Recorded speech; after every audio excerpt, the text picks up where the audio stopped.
Starting with the name of Allah, the most merciful and gracious. This is me Naqibullah. Student हमने BSN third semester के first subject pharmacology को start किया था। आज हम उसके फर्स्ट यूनिट के सेकंड पार्ट को डिस्कस करेंगे। तो वो है पर्पसेस ऑफ मेडिकेशन, कि मेडिकेशन की मकासद क्या है। तो सबसे पहले मेडिकेशन क्या चीज़ होती है। मेडिकेशन का मतलब ये होता है कि जब हम एक पेशेंट को मेडिसिन देते हैं तो इसको हम क्या कहते हैं, इसको हम मेडिकेशन कहते हैं। तो बात ये होती है कि हम पेशेंट को मेडिसिन क्यों देते हैं। आपसे कोई पूछ सकता है कि हम मेडिसिन पेशेंट को क्यों देते हैं। Medications can be administer for the following purposes. इस मकासद के लिए हम पेशेंट को मेडिसिन देते हैं। First of all diagnostic purpose, to identify in a disease, एक ख़ास बीमारी को आइडेंटिफाई करने के लिए, उसकी तशख़ीस के लिए हम पेशेंट को मेडिसिन देते हैं, ख़ास मेडिसिन देते हैं ताकि उसकी जो प्रॉब्लम है, जो मेन डिजीज़ है, वो उसको आइडेंटिफाई किया जाए। प्रोफाइलेक्सिस, प्रोफाइलेक्सिस का मतलब है कि to prevent the occurrence of disease, एक ख़ास बीमारी से बचाने के लिए हम पेशेंट को मेडिसिन देते हैं तो उसको हम क्या कहते हैं, प्रोफाइलेक्सिस। फॉर एग्जांपल हम वैक्सीन देते हैं पेशेंट को, क्यों देते हैं, ताकि उसको कोई इन्फेक्शन वगैरह उससे बचाने के लिए, उसको महफूज रखने के लिए। हेपारिन टू प्रिवेंट थ्रोम्बोसिस, हम पेशेंट को हेपारिन देते हैं, एंटीकोगुलेंट इसलिए देते हैं ताकि उसके बॉडी में कोई थ्रोम्बस वगैरह जो है वो ना बन जाए। And antibiotics to prevent infection, या एक ख़ास पेशेंट को हम एंटीबायोटिक देते हैं इन्फेक्शन से बचाने के लिए। अक्सर आपने देखा होगा कि जब एक सर्जन जो है वो सर्जरी करता है तो सर्जरी के बाद सर्जन जो होता है वो उस पेशेंट को एंटीबायोटिक प्रिस्क्राइब करते हैं, फिर एंटीबायोटिक देते हैं। वो क्यों, ताकि उसकी जो वाउंड है, जो सर्जिकल साइट है, वो पैथोजन से महफूज रहे, पैथोजन जो है उस पर अटैक ना कर ले। इसी वजह से वो एंटीबायोटिक देते हैं, तो एज ए प्रोफाइलेक्सिस देते हैं। थेराप्यूटिक पर्पस, थेराप्यूटिक पर्पस यानी एक ख़ास बीमारी के इलाज के लिए पेशेंट को मेडिसिन देते हैं। उसको कोई मसला हो तो उस मसला को हल करने के लिए। टू ट्रीट और क्योर डिजीज़, डिक्रीज सिम्टम, एक ख़ास बीमारी के इलाज के लिए पेशेंट को मेडिसिन दी जाती है। डिक्रीज सिम्टम, या कोई सिम्टम जो है उसको कम करने के लिए। फॉर एग्ज़ाम्पल किसी के पेशेंट के सर में दर्द हो, या सर पे चक्कर आता है, या उसको वोमिटिंग आ रही है, या उस पर कोई रशेज़ वगैरह है, इस तरह से उसको ख़त्म करने के लिए पेशेंट को मेडिसिन दी जाती है और उससे उसकी ये जो प्रॉब्लम है ये ख़त्म हो जाती है।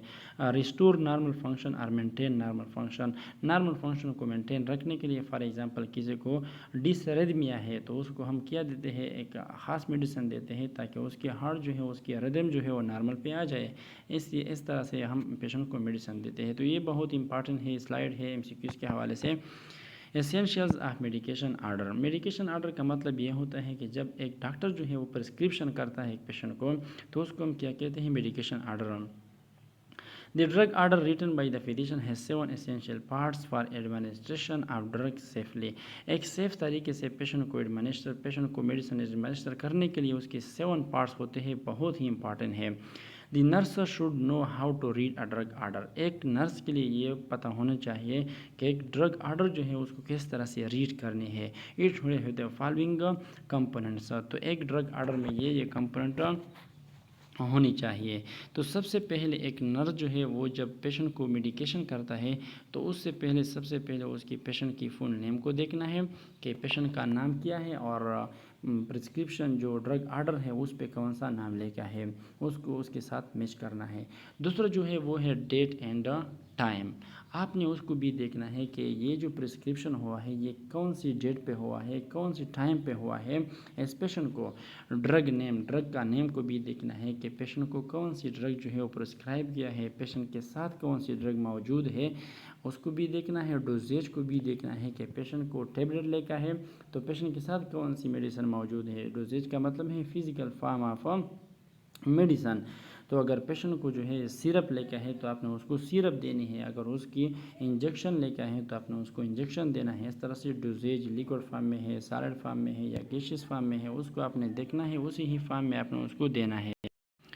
पांचवा जो है वो है रूट ऑफ एडमिनिस्ट्रेशन, कि डॉक्टर ने कौन सी रूट पे लेकर है, ओरली लेकर है या पेरेंटली लेकर है, यानी IV लेकर है या IM लेकर है, तो आपने उसी ही रूट के मुताबिक उसको देना है।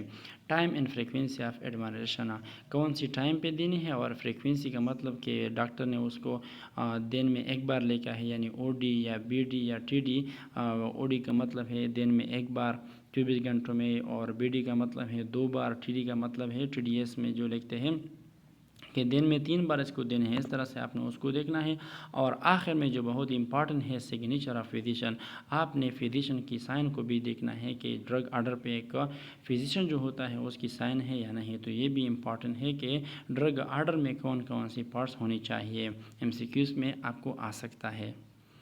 टाइप्स ऑफ मेडिकेशन आर्डर, अब जो है जब एक मेडिकेशन आर्डर होता है तो उसमें कुछ उसकी टाइप्स होती है। स्टेट आर्डर नीडेड इमीडिएट, अगर डॉक्टर ने किसी मेडिसिन के साथ ये स्टेट लिखा हो तो इसका मतलब है कि आपने अभी अभी आपने इसको पेशेंट को देना है। Single order given only once, single order का मतलब है कि एक दफ़ा बस पेशेंट को देने हैं, बस बात ख़त्म। PRN आर्डर का मतलब है प्रोरीनेटा, तो इसका मतलब है गिवन एज नीडेड, जब ज़रूरत हो तो आपने इसको देना है, यानी हस्ब ज़रूरत। रूटीन आर्डर्स, रूटीन आर्डर का मतलब है कि एक ख़ास शेड्यूल के मुताबिक, यानी 2 घंटों के बाद या 4 घंटों के बाद एक ख़ास शेड्यूल के मुताबिक आपने इसको देनी है। Standing order written in advance carried out under specific circumstances, standing order का मतलब है कि आपने इस मेडिसिन को जो है ख़ास हालत में इसको देने हैं। फॉर एग्जांपल अगर पेशेंट को पे कोई वोमिटिंग आ रहा है तो वोमिटिंग के दौरान आपने इसको ये देने हैं। अगर पेशेंट को सीज़र आते हैं तो इसके दौरान आपने इसको ये देने हैं। इस तरह से एक ख़ास हालत में जब दी जाती है तो उसको हम क्या कहते हैं, standing order. Basic principle safety in medication administration, 3 checks and 7 rights, जब हम पेशेंट को मेडिकेशन करता है, मेडिसिन देते हैं तो उसमें ये 3 चेक्स और 7 राइट्स बहुत इंपॉर्टेंट है। तो यहाँ पर जो 7 राइट्स होते हैं वो सबसे पहला वो ये होता है कि राइट पेशेंट, आप जब पेशेंट को मेडिसिन देते हो तो आपने सही पेशेंट को सेलेक्ट करना है कि डॉक्टर ने कौन सी पेशेंट के लिए कौन सी मेडिसिन देनी है। तो आपने आप सबसे पहले जो है राइट पेशेंट को सेलेक्ट करना है कि इसी ही पेशेंट का ये मेडिसिन है, मैंने इसको देना है। राइट डोज, डोज का मतलब है अमाउंट ऑफ मेडिसिन, के डॉक्टर ने ड्रग ऑर्डर पे कितना अमाउंट लिखा है। 250 mg लिखा है तो आपने उसको 250 देनी है। अगर उन्होंने 500 mg लिखा है तो आपने उसको 500 mg जो है वो उतना अमाउंट में देना है। राइट ड्रग, राइट ड्रग का मतलब ये होता है कि डॉक्टर ने कौन सी मेडिसिन लिखा है। एंटीबायोटिक लेके है तो आपने उसको एंटीबायोटिक देनी है उसी ही नाम पर। अगर पेशेंट को उन डॉक्टर ने एंटीवायरल लिखा है तो आपने उसको एंटीवायरल ड्रग जो है वो देना है। राइट रूट, अगर डॉक्टर ने कोई लिखा है कि आपने उसको पेरेंटली देना है, यानी IV देने हैं या IM देना है, तो आपने उसी ही मुताबिक उसी ही रूट पर उसको देना है। राइट टाइम, अगर डॉक्टर ने लिखा है कि इसको सुबह 8 बजे देना है तो आपने उसको 8 बजे देना है। अगर उन्होंने लिखा है कि नाइट टाइम जो है ये 10 बजे देना है तो आपने उसको 10 बजे पर देना है। राइट फ्रीक्वेंसी, राइट फ्रीक्वेंसी का मतलब ये है कि अगर डॉक्टर ने उसके साथ OD लिखा है तो इसका मतलब ये होता है कि 24 घंटों में बस एक बार देना है। अगर उसके साथ BD लिखा है तो इसका मतलब है कि 2 बार। राइट डॉक्यूमेंटेशन, और लास्ट में जो है हम जब पेशेंट को मेडिसिन देते हैं तो उसको डॉक्यूमेंट भी करते हैं, तो अपने डॉक्यूमेंटेशन जो है वो भी सही तरह से करनी है। अब जो है सोर्सेज ऑफ ड्रग्स, ड्रग हम किन किन सोर्सेज से लेते हैं। दी सोर्सेज ऑफ ड्रग्स कुड भी नेचुरल भी हो सकते हैं और सिंथेटिक, या कुछ ड्रग जो है हम खुद जो है वो लेबॉर्ट्री में प्रिपेयर करते हैं। तो सबसे पहला जो है वो है नेचुरल सोर्सेज। नेचुरल सोर्सेज में सबसे पहले जो है वो है प्लांट्स। हम प्लांट से कौन सी मेडिसिन लेते हैं। Atropine, morphine, quinine, digoxin, pilocarpine and फाइसोस्टिग्मिन, ये वो मेडिसिन है जो हम प्लांट से लेते हैं naturally. Animals, insulin, heparin, gonadotropin and antitoxic sera, ये वो मेडिसिन है जो हम एनिमल से लेते हैं। और मिनरल वो सब्सटेंसेस होती हैं जो कि अर्थ की क्रस्ट में मौजूद होते हैं और एक ऑर्गेनिज्म की रिप्रोडक्शन के लिए, उसके ग्रोथ के लिए बहुत ज़्यादा ज़रूरी है, तो उसको हम क्या कहते हैं, मिनरल। और मिनरल से जो हम लेते हैं magnesium sulphate, aluminium hydroxide, iron, sulphur and radio active isotopes. ये जो रेडियो एक्टिव आइसोटोप्स है ये कैंसर में इस्तेमाल हो जाती है। तो हमने ये जो है कहाँ से लेते हैं, मिनरल से। माइक्रो ऑर्गेनिज्म, कुछ ऐसे मेडिसिन होते हैं जो हम माइक्रो ऑर्गेनिज्म से लेते हैं। Antibacterial agent are obtain from some bacteria and fungi, antibacterial agent जो होते हैं वो हम लेते हैं कुछ बैक्टीरिया से या फंजाई से। फॉर एग्जांपल वी दस have penicillin, cephalosporin, tetracycline and antibiotic. Penicillin हम फंजाई से लेते हैं, पेनिसिलियम नोटेटम फंजाई से। सेफालोस्पोरिन हम सेफालोस्पोरियम एक्रोमोनियम फंगस से लेते हैं। इस तरह से टेट्रासाइक्लिन और एंटीबायोटिक जो हम ऐसे लेते हैं। तो ये स्लाइड जो है बहुत इंपॉर्टेंट है कि इसमें MCQ कंफ्यूज में आ सकते हैं कि कौन सी मेडिसिन जो है हम प्लांट से लेते हैं, कौन सी एनिमल से लेते हैं, कौन सी मेडिसिन हम मिनरल से लेते हैं। इस तरह से ये स्लाइड बहुत इंपॉर्टेंट है। दूसरा जो है वो ह्यूमन से हम कौन सी मेडिसिन लेते हैं। Some drugs are obtain from man से भी कुछ ड्रग जो है वो हम हासिल करते हैं। इम्यूनोग्लोबुलिन जो एंटीबॉडी होते हैं फ्रॉम ब्लड से एंटीबॉडी लेते हैं। Growth hormone from the interior pituitary gland, interior lube of the pituitary gland से हम क्या करते हैं, ग्रोथ हार्मोन्स जो है वो लेते हैं। And chorionic gonadotropin from the urine of pregnant women, एक प्रेग्नेंट वुमेन की यूरिन से उसमें ब्लड में होता है ये हार्मोन HCG जिसको कहते हैं ह्यूमन कोरियानिक गोनेडोट्रोपिन हार्मोन्स, ये उसकी यूरिन से या से जो है हम लेते हैं। सिंथेटिक कुछ ड्रग जो है वो हम खुद जो है लेबॉर्ट्री में प्रिपेयर करते हैं। Most drugs are now synthesised, ज़्यादातर ड्रग जो है हम सिंथेसाइज यानी लेबॉर्ट्री में प्रिपेयर करते हैं। क्विनोलोन ये जो एंटीबायोटिक हैं। ओमिप्राजोल जो स्टमक की प्रॉब्लम के लिए इस्तेमाल की जाते हैं। सल्फोनेमाइड एंटीबायोटिक है। Pancuronium, neostigmine, some are now produce by recombinant DNA technology, example human insulin. और कुछ जो है वो ऐसे हैं कि हम बायोटेक्नोलॉजी में तैयार करते हैं, जिस तरह से ह्यूमन इंसुलिन डायबिटिक पेशेंट के लिए जो तैयार की जाती है। क्लासिफिकेशन ऑफ ड्रग्स, अब जो है हम पढ़ते हैं ड्रग की क्लासिफिकेशन को। Drugs can be categorise in a number of phase, हम डिफरेंट कैटेगरी में ड्रग को क्लासीफाई करते हैं। In pharmacology a drug can be classify by its chemical activity और by the condition that it treats. Pharmacology में हम drug की classification करते हैं या उसकी केमिकल एक्टिविटी के बेस पे कि वो किस तरह से रिसेप्टर के साथ बाइंड हो जाते हैं, उसके मूड अफेक्शन किया होते हैं, या उसकी कंडीशन के बेस पे कि वो किस बीमारी की इलाज के लिए इस्तेमाल की जाती है। वो उसकी आगे क्लासिफिकेशन है, एक को हम तफसील से पढ़ेंगे। In general drugs are classified based on therapeutic classification, therapeutic यानी कि कौन सी डिजीज़ के लिए इस्तेमाल की जाती है। Pharmacology classification based on mechanism of action and mode of action, के इसका मैकेनिज्म ऑफ एक्शन यानी मोड ऑफ एक्शन किया है, बॉडी में कहाँ पे जाते हैं, कौन सी रिसेप्टर के साथ बाइंड हो जाती है। इस तरह से केमिकल क्लासिफिकेशन के बेस पे legal classification, control substances, drugs casual, iatrogenic risk, ये जो है अब हम एक को तफसील के साथ पढ़ेंगे। तो अब सबसे पहला है therapeutic classification. Therapeutic classification is defined as organising drugs based on their therapeutic usefulness in treating particular disease. एक ख़ास बीमारी के इलाज के लिए जब हम इस्तेमाल करते हैं उसको ड्रग क्लासीफाई करते हैं कि ये किस बीमारी के इलाज के लिए इस्तेमाल की जाती है, इसको किस बीमारी के इलाज के लिए इस्तेमाल की जाती है, तो इसको हम कहते हैं therapeutic classification. For example cardiovascular function है यूजफुलनेस ड्रग क्लासिफिकेशन। तो सबसे पहला इन्फ्लुएंस ब्लड क्लॉटिंग का। एंटीकोगुलेंट जिस तरह से हेपारिन हम देते हैं एक पेशेंट को क्लॉटिंग से बचाने के लिए, तो एक ख़ास बीमारी के इलाज के लिए दी जाती है। Lower blood cholesterol, for example एक पेशेंट है उसका ब्लड कोलेस्ट्रोल लेवल जो है वो नॉर्मल से हाई है, तो उसको कम करने के लिए हम क्या देते हैं, एंटी हाइपरलिपिडेमिक का। लो ब्लड प्रेशर को कम करने के लिए एंटी हाइपरटेंसिव देते हैं। रिस्टोर नॉर्मल कार्डिक रिदम, अगर किसी का हार्ट रिदम जो है वो एरिथमिया है, एबनॉर्मल है, तो उसको हम एंटी डिसरिथमिक देते हैं ताकि उसकी हार्ट कार्डिक जो रिदम है वो रिस्टोर हो जाए। ट्रीट एंजाइना, किसी को माइकार्डियल इन्फार्क्शन हुआ है या किसी को हार्ट की प्रॉब्लम है, उसकी वजह से जो चेस्ट पे पेन होता है उसको ट्रीट करने के लिए हम क्या देते हैं, एंटी एंजाइनल। तो इस तरह से एक ख़ास बीमारी के इलाज के लिए जब हम दी जाती है तो उसको हम क्या कहते हैं, थेराप्यूटिक। और इस क्लासिफिकेशन को थेराप्यूटिक क्लासिफिकेशन कहते हैं। Pharmacology classification. A pharmacology classification refers to the way a drug works at the molecular, tissue and body system level. Pharmacology classification में इस तरह से हम ड्रग को क्लासीफाई करते हैं कि वो किस तरह से टिश्यू पे या बॉडी के सिस्टम पे किस तरह से वो अपना एक्शन परफॉर्म करता है। The pharmacology classification addresses a drug's mechanism of action और how a drug produce its physiological effect in the body. इसमें हम ये पढ़ते हैं कि एक ड्रग का मोड ऑफ एक्शन किया है, वो किस तरह से एक फिजियोलॉजिकल इफेक्ट को प्रोड्यूस करते हैं। फॉर एग्जांपल एक पेशेंट को इन्फ्लेमेशन है तो उसको हम क्या करते हैं, एंटी इन्फ्लेमेटरी ड्रग्स देते हैं, तो वो इन्फ्लेमेशन को किस तरह से कम करता है, बॉडी में कहाँ पे जाते हैं, किस रिसेप्टर के साथ अटैच हो जाती है। इस तरह से मॉलिक्यूलर लेवल पे हम जब क्लासीफाई करते हैं तो इसको हम क्या कहते हैं, फार्माकोलॉजी का क्लासिफिकेशन।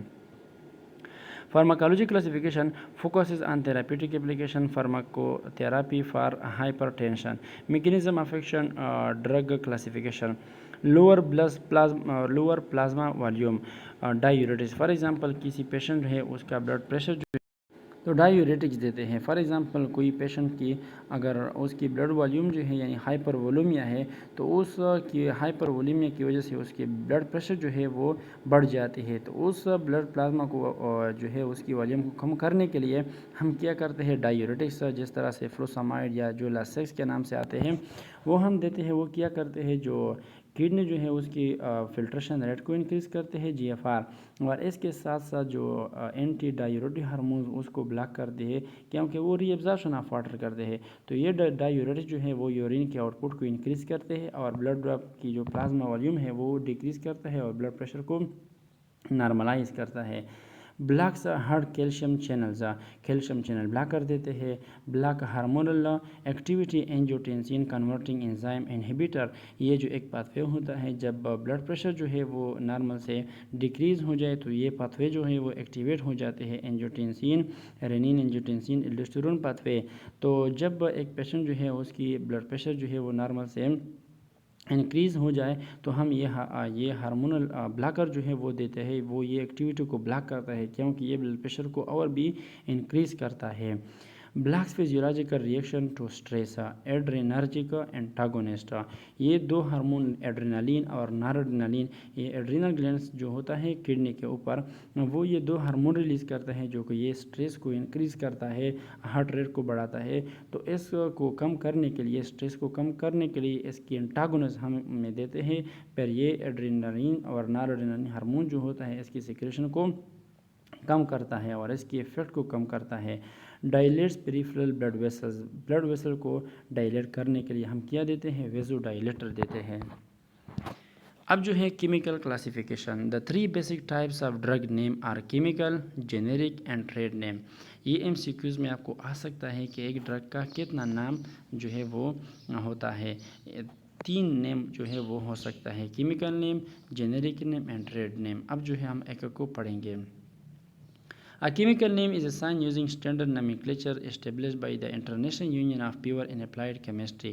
यानी केमिकल नेम जो होता है वो नेम होता है एक ड्रग का जो कि आईयूपैक सिस्टम जो होता है उसके मुताबिक हो। A drug has only one chemical name, एक ड्रग का एक केमिकल नेम जो है वो हो सकता है which helpful in predicting a substance physical and chemical property। इससे हमें पता चलता है कि इस ड्रग का फिजिकल प्रॉपर्टी क्या है, यानी उसकी सॉल्युबिलिटी किस तरह से है, उसकी जो डिसइंटीग्रेशन है, एंड केमिकल प्रॉपर्टी भी कि वो किस तरह से रिसेप्टर के साथ बाइंड हो जाते हैं, उसकी मेटाबॉलिज्म किस तरह से होती है। इस तरह से उसकी केमिकल प्रॉपर्टी जो है वो भी हमें केमिकल नेम से पता चलता है। Example, chemical name for aspirin is triacetoxybenzoic acid. Aspirin का जो केमिकल नेम है वो क्या है, triacetoxybenzoic acid.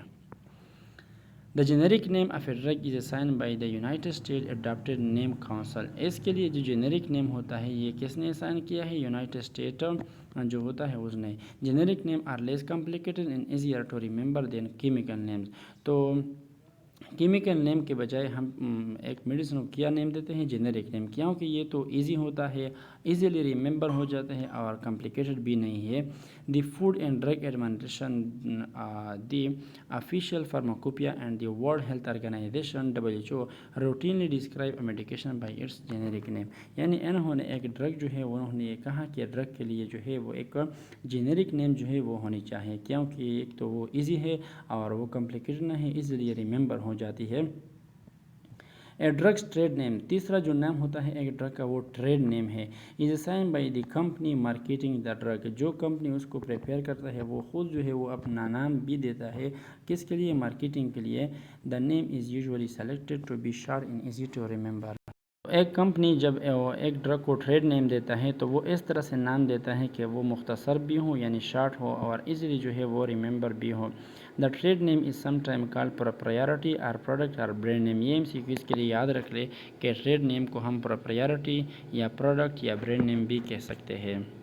Legal classification, controlled substances, drugs, casual and teratogenic risk. अब जो है हम ये पढ़ेंगे। सम ड्रग्स आर फ्रीक्वेंटली एब्यूज्ड और have a high potential for addiction. कुछ ऐसे ड्रग होते हैं जो गलत तरीक़ों से इस्तेमाल की जाते हैं, यानी उसकी एडिक्शन की चांसेस जो है वो ज़्यादा होता है। According to law, drugs that have a significant potential for abuse are placed into 5 categories called schedules. इस कानून के मुताबिक ये कि वो ड्रग जो उसकी एब्यूज़ की यानी गलत इस्तेमाल की चांसेस जो है वो ज़्यादा है, उन्होंने वो 5 ग्रुप में तकसीम किया गया है, जिसको हम क्या कहते हैं, स्केजुअल कहते हैं। The scheduled drugs are classified according to their potential for abuse. ये स्केजुअल में ये ड्रग क्लासीफाई हुआ है किसके बेस पे, उसकी चांसेस कितना है गलत इस्तेमाल करने की। स्केजुअल 1 जो होता है ड्रग्स है the highest potential for abuse. इसकी एब्यूज़ यानी गलत इस्तेमाल किए कि पेशेंट को कोई ज़रूरत ना हो, यानी ज़रूरत के बगैर वो लेते हैं, इस तरह से उसकी चांसेस जो है स्केजुअल नंबर 1 का वो इंतहाई ज़्यादा है।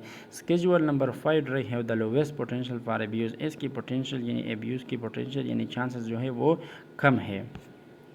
तो ये है स्केजुअल। स्केजुअल में क्या होता है, drug schedule abuse potential for physical dependency, physically वो डिपेंडेंट हो जाती है। Potential for psychological dependence, psychologically मतलब अगर वो ये मेडिसिन नहीं लेते तो फिर वो साइकोलॉजिकली डिप्रेस होता है, उसकी जो दिमाग है वो सही तरह काम नहीं करता, वो गुस्सा करता है, इस तरह से। Example therapeutic use. तो स्केजुअल नंबर 1 जो है उसकी एब्यूज़ पोटेंशियल वो हाईएस्ट है, सबसे ज़्यादा है। फिजिकल डिपेंडेंसी हाई है और साइकोलॉजिकली भी हाई है। उसमें कौन सी मेडिसिन आते हैं, हेरोइन और एक्टेसी। लिमिटेड और नो थेराप्यूटिक यूज़, इसकी थेराप्यूटिक इस्तेमाल जो है वो कम है, क्योंकि इसकी एब्यूज़ जो है वो पोटेंशियल एब्यूज़ वो ज़्यादा है। लिमिटेड यानी इंतहाई कम जो है इस्तेमाल की जाती है। स्केजुअल नंबर 2 जो होता है उसकी एब्यूज़ पोटेंशियल हाई है, फिजिकल डिपेंडेंसी हाई है, साइकोलॉजिकल डिपेंडेंसी हाई है। उसमें कौन कौन सी मेडिसिन आते हैं, हाइड्रोमार्फोन, मेथाडोन, एपेरेडीन, फेंटानाइल। ये एमसीक्यूज़ के लिए याद रख लें कि स्केजुअल नंबर 2 में कौन सी मेडिसिन जो है वो आ सकते हैं। स्केजुअल नंबर 3, इसकी जो एब्यूज़ पोटेंशियल है वो मॉडरेट है, फिज़िकल डिपेंडेंसी भी मॉडरेट है और साइकोलॉजिकल डिपेंडेंसी वो हाई है। इसमें कौन सी आते हैं, केटामीन, एनाबॉलिक स्टेरॉइड, ये आते हैं। यूज़ थेराप्यूटिकली विद प्रिस्क्रिप्शन, ये एक ख़ास बीमारी के इलाज के लिए इस्तेमाल किए जाते हैं, लेकिन डॉक्टर के प्रिस्क्रिप्शन के मुताबिक, डॉक्टर के प्रिस्क्रिप्शन के बगैर ये इस्तेमाल नहीं हो जाती। स्केजुअल नंबर 4 जो है उसकी एब्यूज़ पोटेंशियल लोअर है, फिजिकल डिपेंडेंसी भी लोअर है और साइकोलॉजिकली भी लोअर है। इसमें कौन से आते हैं, एल्प्राजोलाम, डायज़ेपाम, जो साइकेट्रिक पेशेंट जो होता है उसको दी जाती है। और स्केजुअल नंबर 5 जो होता है उसकी एब्यूज़ पोटेंशियल भी सबसे कम है, फिज़िकल डिपेंडेंसी भी कम है और साइकोलॉजिकल डिपेंडेंसी भी सबसे कम है। इसमें जो कफ़ के लिए कफ़ प्रिपरेशन जो तैयार की जाती है वो आते हैं, containing not more than 200 mg of codeine पर 100 ml और पर 100 ग्राम्स, यानी इसमें 200 mg से ज़्यादा नहीं होती। यूज़ थेराप्यूटिकली विदाउट प्रिस्क्रिप्शन, ये डॉक्टर के प्रिस्क्रिप्शन के बगैर भी इस्तेमाल की जाती है। तो एमसीक्यूज़ में आपको ये आ सकते हैं कि which one of the following is use without prescription of the physician.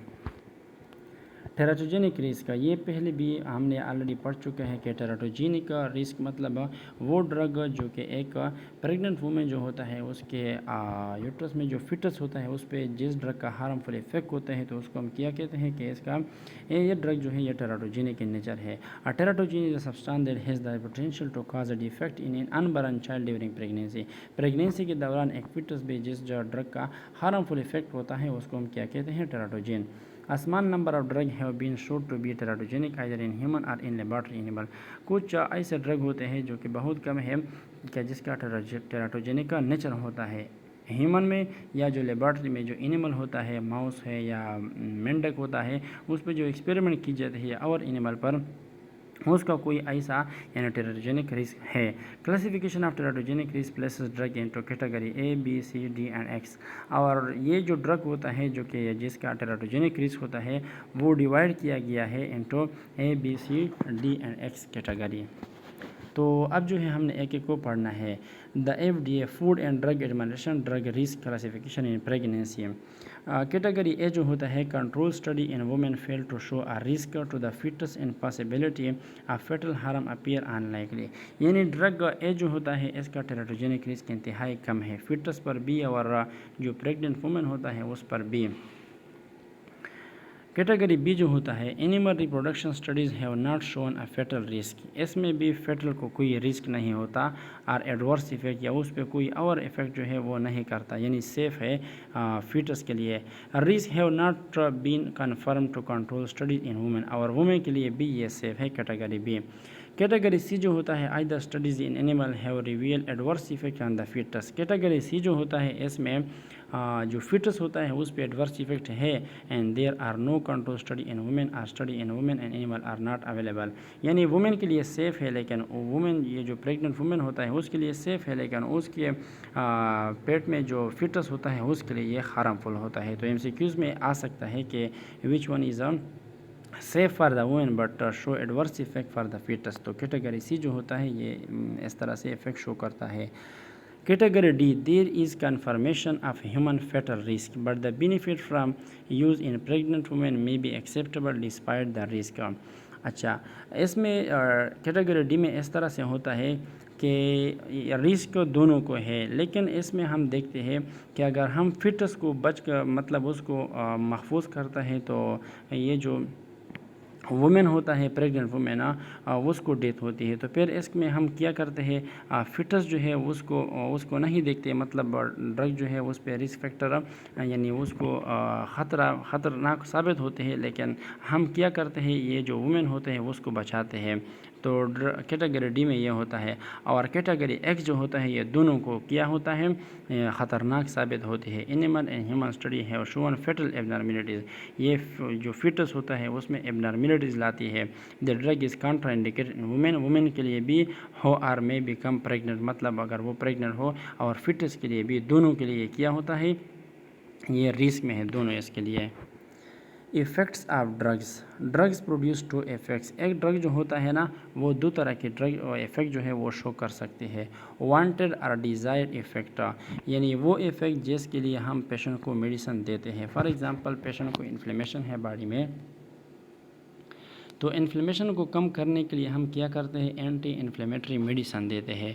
तो वो जब ये हमारा डिज़ायर इफेक्ट है कि इन्फ्लेमेशन को जो है वो कम कर ले, लेकिन उसके साथ साथ पेशेंट पे वोमिटिंग आ गई या उसमें सर में चक्कर आ गई, सर में दर्द हो गई उसकी वजह से, तो वो क्या है वो अनवांटेड इफेक्ट है। ये अनवांटेड इफेक्ट में तीन तरह का हो सकता है adverse drug reaction, side effects and toxic effect. अब जो है हम एक एक को डिस्कस करेंगे।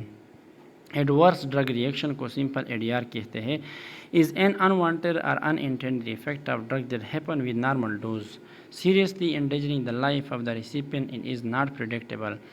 WHO, मतलब एडवर्स ड्रग रिएक्शन में इस तरह से होता है कि हम पेशेंट को नॉर्मल डोज मतलब देते हैं, डॉक्टर ने 250 mg जो है उसको प्रिस्क्राइब किया है, हम 250 mg देते हैं, लेकिन उन 250 mg की वजह से पेशेंट पे इतना सीरियस यानी रिएक्शन करता है कि उसकी लाइफ में भी यानी चांसेस है कि उसको डेथ हो जाए, यानी लाइफ थ्रेटनिंग होते हैं, जिस तरह से कार्डियक अरेस्ट। दूसरा होता है side effect. Side effect is also an unwanted या अनइंटेंडेड इफ़ेक्ट, ये भी मतलब अनवांटेड है या अनइंटेंडेड है, और वो दूसरा जो था एडवर्स रिएक्शन वो भी अनवांटेड था। लेकिन इन दोनों में फ़र्क ये होता है कि उसकी पेशेंट मतलब एडवर्स ड्रग रिएक्शन में पेशेंट को डेथ हो सकती है, साइड इफ़ेक्ट में डेथ नहीं हो सकती, इतना सीरियस इंडेंजरिंग लाइफ यानी मतलब उसके ज़िंदगी के इतना ख़तरनाक नहीं हो सकता। Not seriously endangering the life of the recipient and is predictable. Example, drowsiness with cetirizine. For example, हम पेशेंट को 250 mg डॉक्टर ने प्रिस्क्राइब किया है, हमने उसको दे दिया, तो उस की वजह से सिर्फ उसकी सर में दर्द आ गई या उस पर ड्राउजीनेस आ गई, सर में चक्कर आ गई या उससे वोमिटिंग हो गई, बस पेशेंट जो है वो कुछ देर बाद वो ठीक हो जाती है। लेकिन एडवर्स ड्रग रिएक्शन में पेशेंट को डेथ भी हो सकती है। Toxic effect. Toxic effects drug toxicity occur when a person has accumulated too much of a drug in his bloodstream. इसमें इस तरह से होता है कि हम नॉर्मल डोज से पेशेंट को ज़्यादा डोज देते हैं। फॉर एग्जांपल डॉक्टर ने प्रिस्क्राइब किया है 250 mg, तो हमने कितना दिया 500 mg या 1 ग्राम, तो ये नॉर्मल से हमने ज़्यादा दिया, तो इसकी वजह से जो इफ़ेक्ट आती है उसको हम क्या कहते हैं, toxic effect, leading to adverse effect on the body. Drug toxicity में occur when the dose given is too high और द लीवर और kidney are unable to remove the drug from the blood stream. मतलब हम normal dose से हम ज़्यादा देते हैं, तो वो क्या करते हैं, वो सर्कुलेटरी ओवरलोड जो है वो आते हैं उस पर, यानी लिवर पे जो है वो लोड आती है या किडनी पर, वो जो है बाहर नहीं निकाल सकते वो जो ड्रग होते हैं, allowing it to accumulate in the body, फिर वो बॉडी में एकमरेट हो जाते हैं, फिर पेशेंट पे जो है वो एडवर्स रिएक्शन यानी उस पर टॉक्सिक इफेक्ट जो है वो लाते हैं, या तो उसको वोमिटिंग उस पर करते हैं, या उस पर रेशेस आते हैं, या उसमें सर में चक्कर आते हैं, तो इसको हम टॉक्सिक इफेक्ट कहते हैं। तो MCQs के लिए याद रखिए, टॉक्सिक इफेक्ट में हम नॉर्मल डोज से ज़्यादा जो है पेशेंट को देते हैं, और साइड इफ़ेक्ट में भी नॉर्मल डोज देते हैं, लेकिन वहाँ पर क्या होता है, पेशेंट में सीरियस कंडीशन नहीं होती, यानी सीरियस रिएक्शन नहीं होती, बस सिर्फ नॉर्मल उस पर ड्राउजनेस वगैरह वो आती है। लेकिन एडवर्स रिएक्शन में हम नॉर्मल डोज देते हैं, लेकिन उस पेशेंट की डेथ की चांसेस है कि पेशेंट को डेथ भी हो सकते हैं उसमें। तो ऐसे ये लेक्चर ख़त्म हो गया। फिर भी अगर किसी का कोई क्वेश्चन है तो आप कमेंट में कर सकते हैं। Thank you for watching. अल्लाह हाफ़िज़।